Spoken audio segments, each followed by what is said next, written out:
guys, nagbabalik sa Sky Cable after 5 years. Alam ko hindi ganun kadali, pero sana makatulong ako sa team ko. Lalo ngayong medyo nakukulilit yung team namin. Sana may mag-apply na sa Kamanaba. Siyempre nakakaya din eh. Nakakaya rin kasi bansagan ka ng super agent tapos di mo mapatunayan eh. Pero alam ko naintindihan naman ng TL ko yun. Hindi kasi pwedeng puro intindi lang. Kailangan mag-production din tayo para sa team.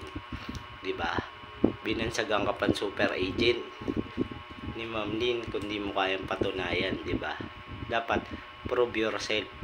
Oo, hindi madali ibalik yung 5 taon na nawala sa'yo.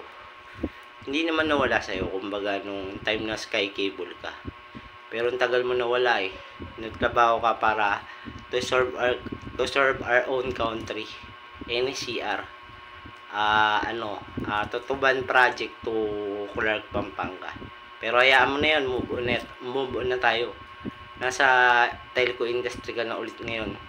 Yun lang, sana Kamanaba, apply naman kayo dyan, baka naman. Kailangan ko rin kasi ng production eh. Kahit maka-4 lang ako ngayong buwan is malaking bagay na. Tulong na yun sa team ko at saka para sa akin. Para mapatunayan ko yung sinasabi nilang super agent. Hindi ako mayabang kaklaruhin ko lang. Sinabi lang sa akin yun. Yun.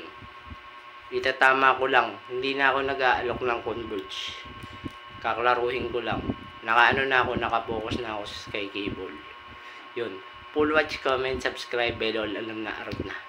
Surwin Vlogs. Apply na kayo guys. Sana makarami talaga.